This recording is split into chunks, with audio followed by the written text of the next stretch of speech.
for joining us tonight. It is Thursday night, September 14th, year 2023, and you are here with us. So tonight's topic is de-escalation tips for couples with different conflict styles. It's gonna be a good one, I think. Yeah, I I think like so. the smooth and sexy voice, baby. Well, thank you very much. It's, Working on my midnight radio R&B voice, radio voice. I love it. I Thank do. you. Thank you kindly. But with that being said, thank you all. Seriously, thank you all for being here with us. You could be anywhere in the world, but you are tuning in to the Blueprint Family Jewels show. And like I said, we have a very important topic tonight dealing with couples and de-escalation tips for different conflict styles. Mhm. So with that being said, this is a live call-in show as every night, except for when we actually have interviewed guests. So please, if you can, leave comments, questions, concerns. You can put them in the comment box, or either also you can do a video call in, or either a voice call in as well, conference call, or whatever have you. And if you have a burning question that you would love to ask us, we are here and open for you all. So, feel free.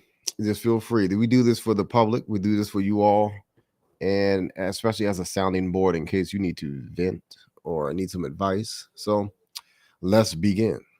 Yeah. Okay. So it's off of a great question that we received.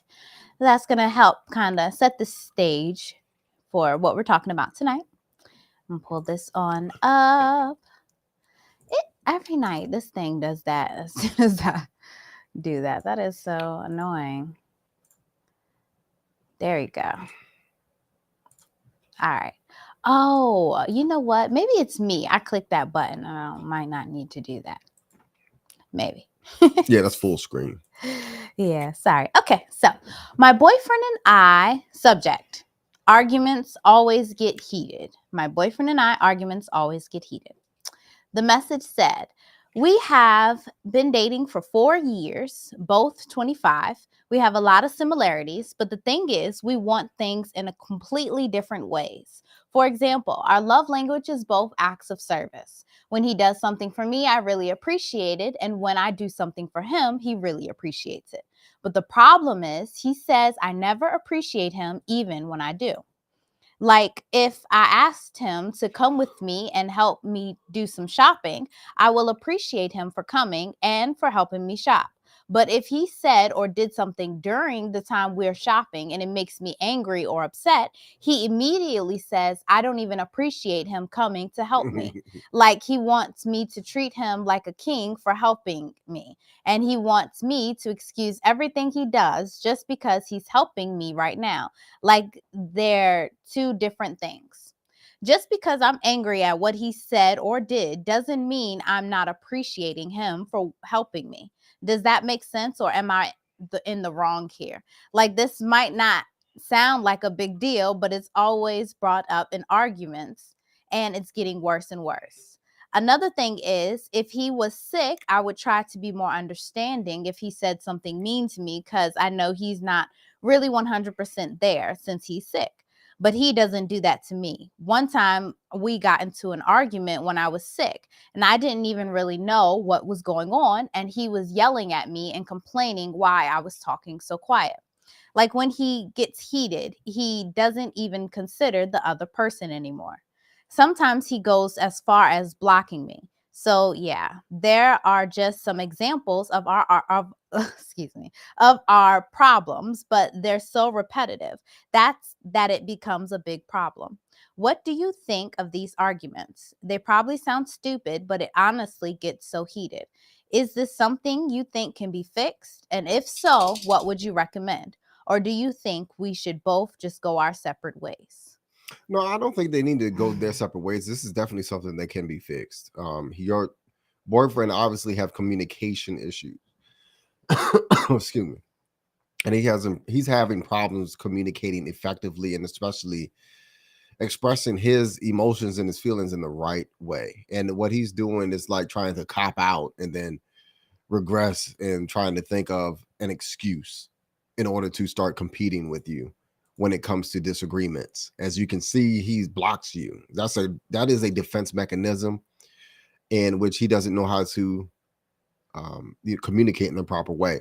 Now, there's always two sides to this book. My question is how are you communicating with him, especially during these arguments? What are the things that you're saying?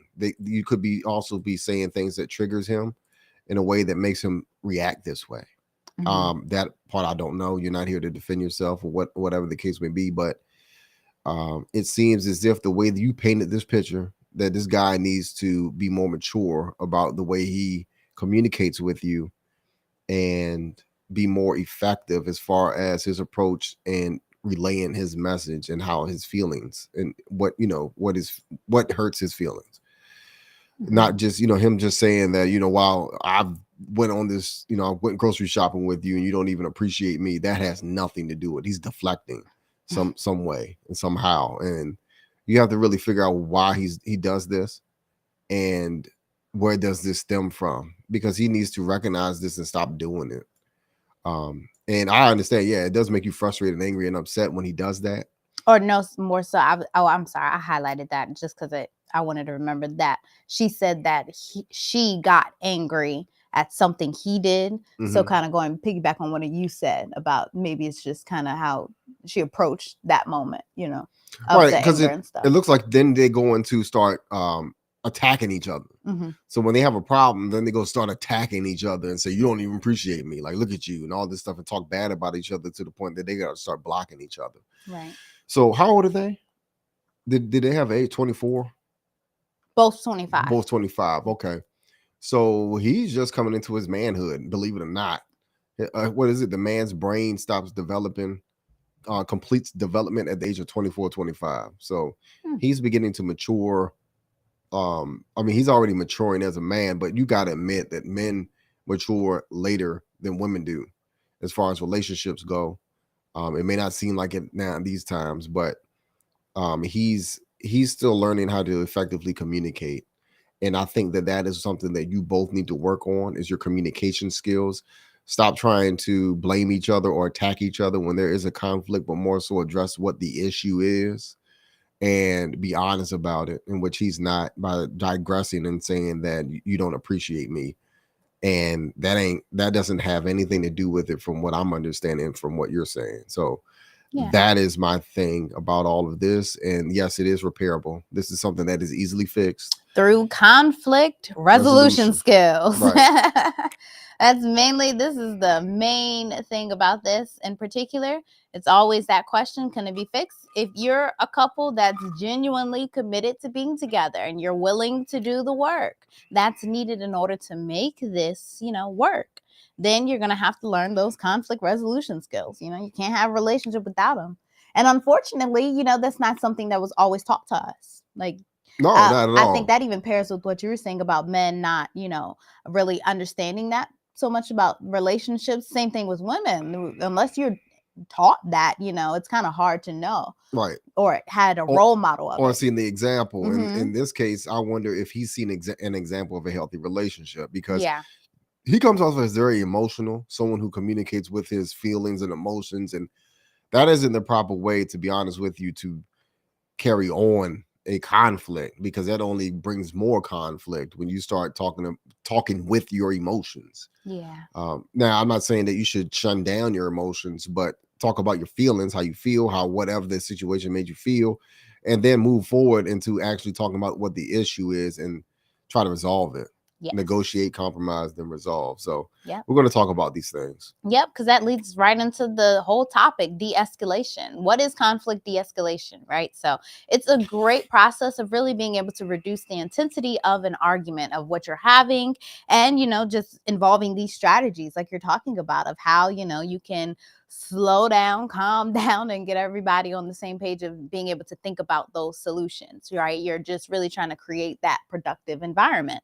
So that is really helpful for this couple in particular, because, I just think maybe when it comes to conflict de-escalation, that's something that even just one spouse is able to take on. So again, though, if you are in a relationship where you know your spouse is committed to you and really wanting to do this with you, just you alone being here and learning how to de-escalate conflict can really help you reduce the intensity of your arguments and the emotionality, pretty much, that handling those emotions in a healthy way, like you were talking about, not just allowing it to overtake you and the whole conversation. So if you're really good on actually knowing how to do this for yourself, it can be really beneficial to the overall relationship, really helping your spouse to communicate better and definitely find those resolutions. Right. Yeah. And that's something that he needs to want to do. Like my wife is saying, he has to be intentional about wanting to learn these communication skills, de-escalation skills. Mm-hmm. And when a conflict escalates, it can become difficult for both parties to think clearly and communicate effectively. So this can lead to hurtful words and actions that can damage the relationship. Mm-hmm. Yeah. So let's go ahead. Oh, I'm sorry. We didn't actually talk about just some of the quick benefits. I wanted to do that. I think that's what this was. Just talking about the overall benefits of you being able to learn these skills and how to, apply it within your whole relationship. So when you're willing to work on de-escalation conflicts, it shows your spouse that you are committed to the relationship and that you are willing to work through your problems together. This can build trust and intimacy between the partners. Mm-hmm. Yeah. And It, you'll overall be a good example. right. It really does. Because what a lot of guys do who are not serious or intentional about relationships is what he does is you block the person, then you go and talk to the other girl that you know and you are familiar with, or you probably spend your other time with your other side chick. So be mindful of that, women, especially, if a guy is constantly blocking you, you don't hear him for weeks, you really need to question his loyalty in the relationship, because it's something that you will both need to work on, communication skills in order to make it into marriage, believe it or not. So Yeah, be certainly. mindful of that. So if you got a guy or either a female as well who keep blocking you and then goes weeks without communicating, yeah, there's probably something more there other than just that argument that really triggered them. Mm-hmm. Yeah. Yep. Be That's so mindful. true. That's a That's what great. players do. Players be doing stuff like that. I remember I used to do stuff like that. Yeah, because you're not really wanting to put in the work because you're not invested, I guess Right. emotionally or anything into it. No, not at all. Yeah, that's true. That's one note I think I did want to make about this was the whole aspect of you all being together for 4 years. So now is in fairly giving you all some slack because you're 4 years, 25 is like 21, so that's fairly young again. So giving you all some slack on not knowing exactly what to do, but just really being mindful of if this is something that you are committed to doing, look for definitely ways of bettering your communication with these tips that we're going to give you today. And in general, maybe your goals, your vision for your relationship, what is really your intentions. Have you all established all of that? Yeah, because again, we always talk about, we get these questions with these long-term relationships and no like clear, direction of, I don't know. But there's just a simple point I did want to make sure to mention because I had thought about it. How long they been together? 5 years? 4 years? 4 years. Okay. So Yeah. what you said, they were like 19, Or 21. 21? Mm-hmm. Because But they're they're 24. 25. I thought they were 24. Hold on. 25. Yeah. Okay. Yeah. So 4 4 years, years together. 21. Yeah. Okay.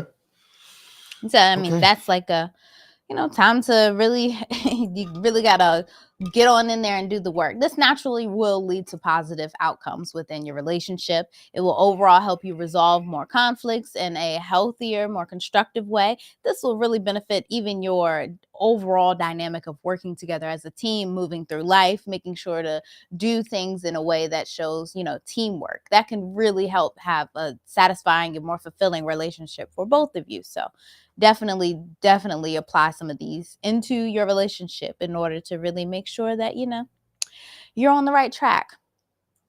Yeah, man. Conflict de-escalation is important for couples with different conflict styles because it can help to bridge the gap between their different ways of communicating and resolving conflict. Mm-hmm. So if you're struggling to manage conflict effectively, it may be helpful to learn more about your own conflict styles and the conflict styles of the people you interact with. Mm-hmm. Yeah.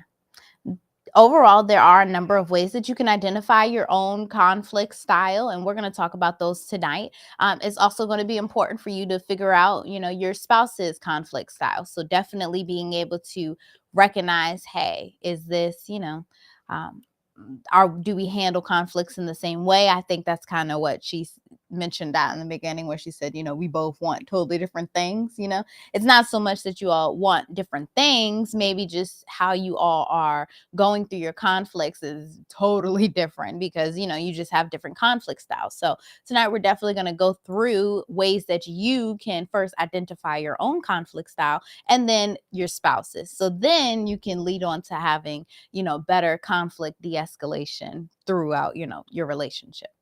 So, of course, the first thing would be to really think about specific situations for yourself, in particular, of, when you had a conflict with someone, how did you react? And what did you say? What did you do? How did you feel? All of these things are going to really help give you an idea in general of how, you handle conflict, how you look to resolve conflict. So there are a few things that you can ask yourself that are really going to help you dig a little deeper for yourself in general to figure out, is this my conflict style? Like, how am I usually going about resolving conflicts? So you can ask yourself things like, do I tend to withdraw from or ignore conflict?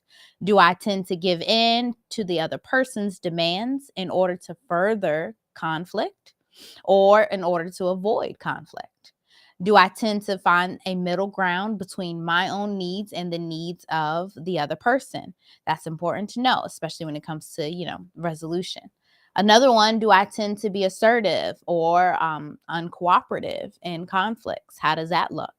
And even still, do I tend to be both assertive and cooperative in resolution as well? Are you focused on more so on the problem? Or are you more focused on, solutions? So it's important to know.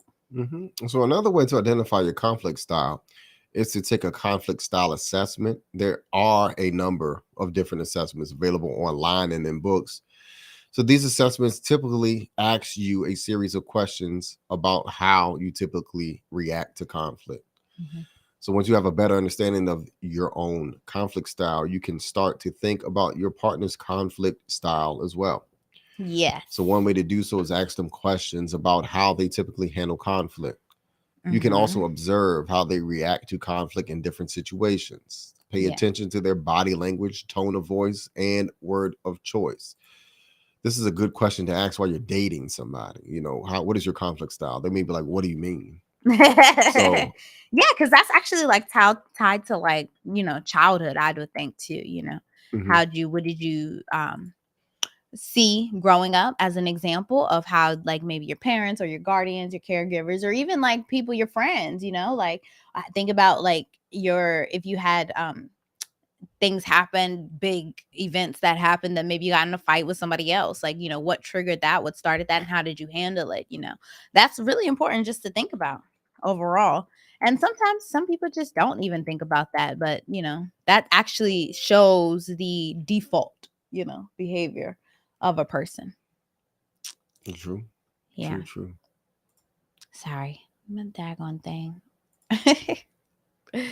Okay, so there are actually some questions that you can also specifically ask your spouse, like you were saying. You need hmm to get into those questions? Yeah. So one of them is: does my spouse tend to withdraw or ignore conflict? Does my spouse tend to give in to demands in order to avoid further conflict? Does my spouse tend to find a middle ground between our needs? Does my spouse tend to be assertive and uncooperative in conflict? Yeah, that was, yeah, And that's the last one because that and was a repeat. oh, okay. Yeah, that in particular, I think, is important to note for your overall spouse too, as well as if you all are both on the same page, is actively working towards a resolution, or are y'all both like just like shutting down, and that's important to note for them. Right. Yeah. These questions are so you know what to expect. And then also to know when to back away during an argument and let that person have their moment in order to settle themselves. Yeah. Right. Right. So true. So the 5 conflict styles that, you have to look and see if this is how you handle conflict, or maybe if this is how your spouse handles conflict. These are just some also general tips of, once you've recognized this, what are some things that you could do to hopefully help your situation overall? Because this doesn't mean that it's when you give things labels, it's never like permanent. It's not set in stone. You can always, change your conflict style, or in particular, use it based on the situation. That's to me the more 360 view of things, because every conflict isn't going to need the same type of approach. That's like any problem. You can't always approach the problem the same way, but there are some general things that will help you along the way. And maybe, sometimes different styles may be needed together. So we're just going to kind of go through that for a general idea, just in case nobody knows what, conflict styles are. Okay. Number one is avoiding. So people who avoid conflict tend to withdraw, of course, from or ignore the conflict altogether. Yeah. They may try to change the subject, minimize the problem, or simply walk away. Now, you may think that this is a good way to handle conflict. It is not. It may sound that way. A lot of men like to be avoidant when they're in a conflict with their wives or with their girlfriends or whatever the case may be, like this gentleman who just blocks her, ignores her, and then goes about his way. Men may have their man cave in which they retreat and reside in until the storm has weathered or whatever or what have you. So if your spouse is avoiding, it is important to be patient and understanding. They may need some time to process their emotions and come to terms. Yeah. So try to engage them in the conversation in a non-threatening way and let them know that you are there to listen when they are ready to talk. So you do have to resolve these conflicts. Don't let them linger on. So even though they retreat, you have to bring them back to the table again when they are ready. So be patient. Yeah. Yeah. And sometimes another conflict style is accommodating, right? So people who are accommodating conflict tend to give in to the other person's demands, maybe even at the expense of their own self. And this is, of course, kind of the same thing, trying to avoid that conflict. So again, you may be willing to sacrifice your own needs for that time of not having to argue or whatever the case may be, or the desire in order to keep the peace, but it's really important not to do this too often, and being aware of still your own needs and making sure that you are still being satisfied in the relationship as well, and not just, being walked over or whatever. And this applies to both men and women, because I've seen it go both ways, where the man will even be like, oh, and just give in, and they're miserable, the whole time. Or the woman will be, just always giving, and the man's not giving anything back. That is so like, it's an uneven balance of love, and you really want your love to be reciprocal and giving to one another. So if your spouse is accommodating, be sure to express your genuine appreciation for them, and especially for their willingness to compromise. If this is something really big and they're willing to give up, that's something certainly to appreciate. And also let them know that, you value their input and the sacrifices that they make. But be willing to compromise. I think this is one thing to always keep in mind. If you notice that your spouse is accommodating, or maybe you may be too accommodating, make sure that you all are still compromising when it really matters, and being able to find that middle ground between your needs, your spouse's needs, and, everyone able to get what they need from the relationship together. Yep. There we go. So, of course, another style is competing. So understand that there may be a combination of all these things that's going on when you and your spouse are having a conflict. And after all of that's going on, you may get into the situation of competing. So people who compete in conflicts tend to be assertive and uncooperative, such as that guy. They are focused on winning the conflict at all costs, even if it means sacrificing the relationship. So if your spouse is competing, it is important to stand your ground and be assertive to your needs. However, it is also important to avoid getting caught up in the power struggle. So try to stay calm and collected and focus on finding a solution to the issue Mm-hmm. and make sure that works for both of you. Yeah. It may not even work for both of you, to be honest with you, sometimes, because that's the art of compromising. Mm-hmm. You have to get through the situation, and often at times it means that the person who is right has to admit that, hey, I'm sorry, I apologize. And so there's sometimes maybe a win-lose or lose-lose situation in order to get through the compromising part. But ultimately, you win in the end because you all are learning. You are learning to get better at conflict resolving, conflict resolution. Mm-hmm. Yes, that's so true.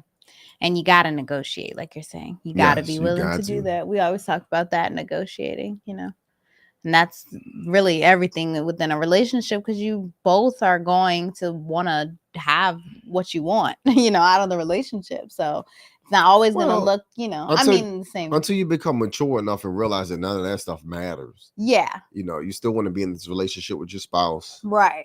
but at the same token, they themselves, you don't need to be trying to what was that other, you don't have to compromise yourself every Yes. time when Accommodating. you don't have to accommodate your spouse every time, even when you know that they are wrong. Mm-hmm. So the truth needs to come out of this. Truth needs to prevail, and also to a resolution that works, so that you all can avoid and not try to back into the same conflict over and over again. You don't want to find yourselves in the same type of conflicts over and over again. Yeah. And they can be resolved to the point to where you all don't argue or fuss about the same stuff over and over again. It really can happen. Yeah. Should be arguing about new stuff if that's the case. Right. Yeah, that's so true. Next is collaborating. So people who collaborate conflict tends to be both assertive and cooperative. They are focused on finding a solution that works for both parties. So they are willing to listen to the other person's perspective and work together to find a mutual beneficial outcome. Mm-hmm. So if your spouse is collaborating, you are fortunate. Yeah. Collaboration conflict styles is the most productive conflict style ever on the face of this earth. Yeah. And it is likely that you will be able to find a mutual beneficial solution to your conflict relatively quickly. Mm-hmm. However, it is important to be prepared to put in some work, as in Yeah. all relationships. Collaboration requires both parties to be willing to listen to each other, share your perspectives, and work together to find a solution. Yes. That is the ultimate one, like you said, to aim for, pretty much. Yep. You have to be willing to work together That instead of collaboration, teamwork. working apart or being isolated. Competing. Mm-hmm. Yep, avoiding. Yeah. Of course, each conflict style has its own advantages and disadvantages. So, for example, being avoidant conflict can be helpful sometimes, in the short term, more so, and it'll really help, I guess, stop the overall fight at that moment. But in the long run, it can certainly lead to resentment and definitely frustration. So you really want to make sure not to do that too often. And certainly you can't always be accommodating, right? Like, you want to make sure that you are maintaining that healthy balance of getting your needs met and being able to, meet your spouse's needs and not feel taken advantage of in the midst of doing that. So compromising conflict can be, a good way to find a middle ground, but you certainly just have to make sure that you're actually negotiating, like we're talking about, and everybody's looking for that solution that at least you can live with, right? And you got to be perfect. And like my husband says, this is not always going to be perfect, but it's something you're willing to work with and live with, and at least have a great relationship moving forward with your spouse overall. Yep. Yeah.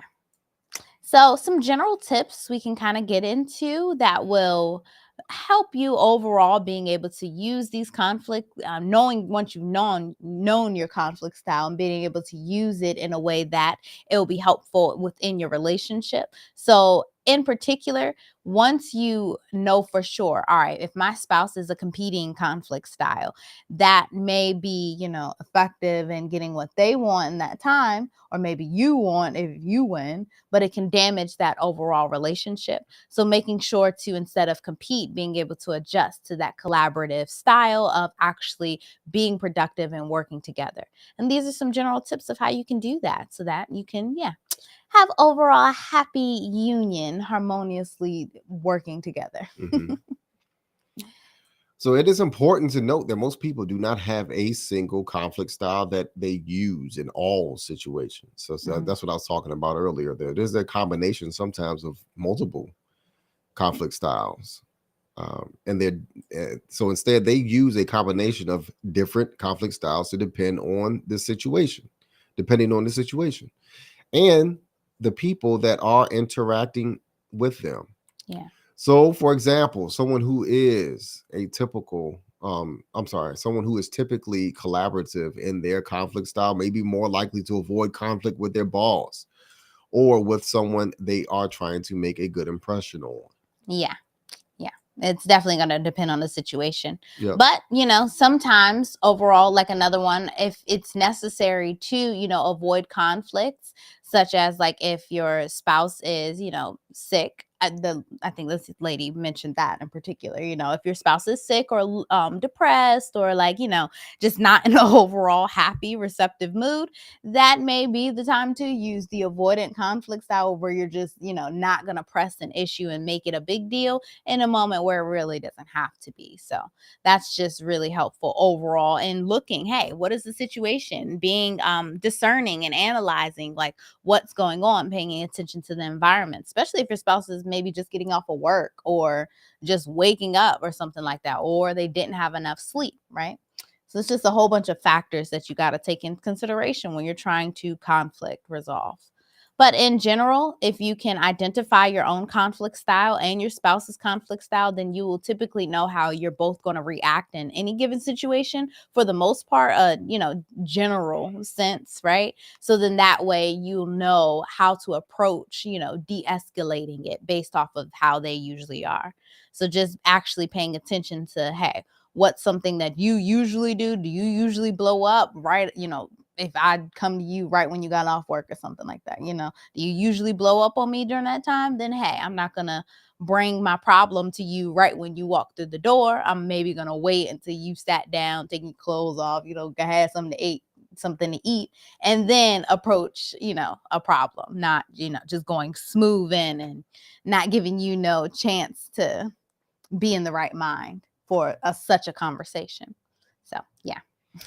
Take a time out if needed. So if Mhm. you or your spouse are feeling too emotional to have a productive conversation, it is okay to take a break. So Yeah. agree to come back to the conversation later when you both had a chance to calm down. Mhm. Um, Also, like I was saying earlier, you do have to come back and revisit this issue, talk about the issue, resolve the issue. So use I statements when you are expressing your feelings or needs. Use I statements instead of what you statements, right? Mhm. So this will help you to communicate your perspective without blaming or attacking your spouse. For example, instead of saying you never help out around the house, which is a generalization, you shouldn't generalize either. You could say, I feel frustrated when I have to do all of the housework myself. Please Mhm. help Mhm. Yeah. me. Please help me. Say that. Yeah, I mean, it works. It really works because then it offers the opportunity for your spouse to see what you're going through and really understand and maybe hopefully empathize with you in that moment versus going on attack mode because you started off on attack mode by saying you. So just got to be kind of mindful of that. And then listen to your spouse. Yeah. So when your spouse is speaking, try to really listen to them and see what they're saying. So avoid interrupting or thinking about what you are going to say next. Instead, focus on understanding their perspective. Active listening. Yep. Yeah, that could be hard sometimes, especially when you're in a heated moment and you're really just trying to get your opinion across and you really just want your spouse to understand what you're feeling, what you're going through. It could be really hard to even want to listen to their side. So just being mindful though, like, hey, I need to, if you think of it from this approach, I need to listen to what my spouse is saying, so then that way I can gather as much information as I possibly can from their side of the story, so that then I can present my side or talk about my side, whatever, to come to that compromise. But you cannot reach any type of compromise, which is the next step, until you've actually taken the time to gather facts and gather information of what's going on. And you won't know that if you don't listen. Where I always say listening is learning. So really got to be willing to do that listening part. Yeah. So be willing to compromise. So it is important to be willing to compromise in order to find solutions to the conflict that works for both of you. So this does not mean that you have to give up on what you want, but it does mean being willing to meet your spouse halfway. Compromise. Yeah, we always talk about that. Yep. And of course, seek professional help. We do recommend this if you are struggling with de-escalating conflicts. Maybe reach out to a couple like us, more so in a private session, like a consultation. So then that way we can really get personal with understanding, some legit strategies for your own personal situation of how you can go about de-escalating conflict for you both. It's really important if you have that opportunity of being able to strategize and learn new ways of managing conflicts in a healthy way. It's really beneficial, especially if you didn't learn this before.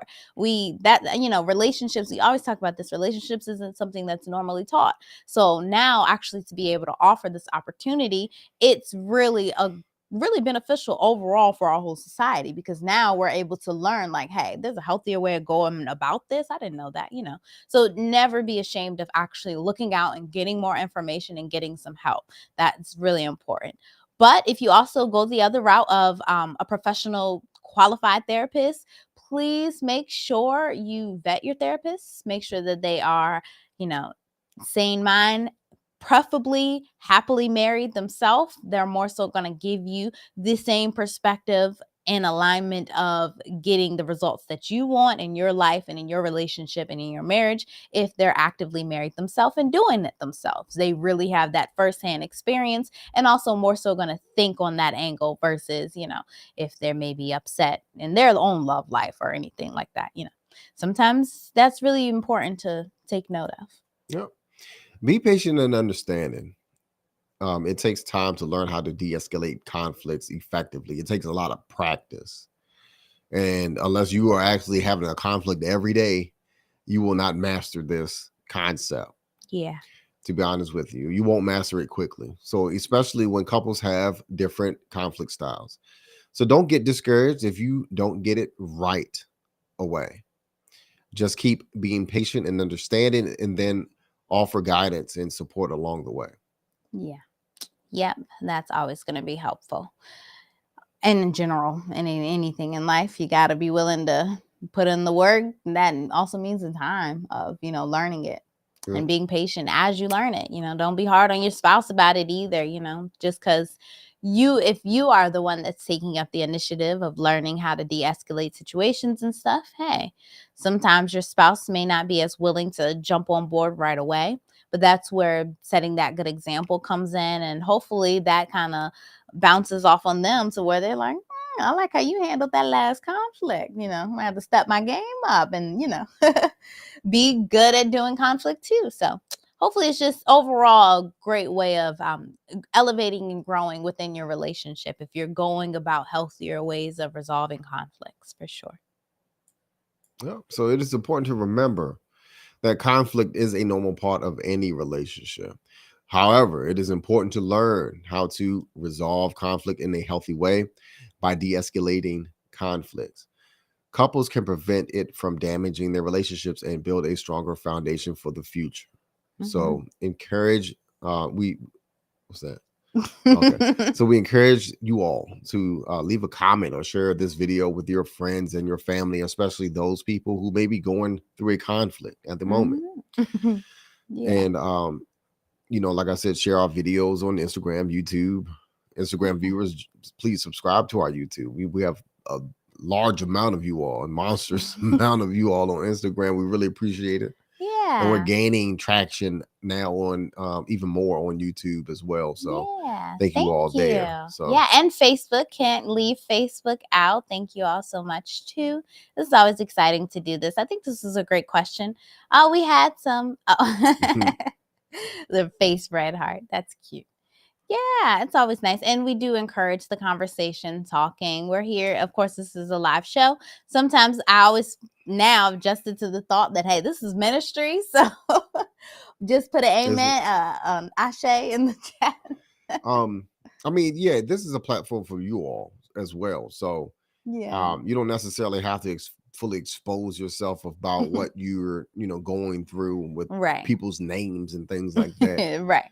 But we encourage you all that if you need someone to talk to, we're here day in and day out, Monday through Friday. Dropping those jewels, Yep. allowing God to work through this platform. Yep. And by all means, please schedule a consultation with us as well if you want to remain anonymous and keep things private, as well as at all times. So just understand that this is an opportunity for you all just as much as it is an opportunity for us. Yeah, and I always say we always look to hold at least this vibration, if nonetheless, of alignment of what it means to have a good, healthy relationship and hold that so that now other people can also hopefully see this example and grab onto it and create the same results within your life. That is genuinely what we're hoping for. That is true. So, with that being said, speak now, forever hold your peace. Or at least until tomorrow. Marriage Fit Friday tomorrow, you all. So, you all have a wonderful night, Blueprint family, and we will see you all tomorrow, same time, same place.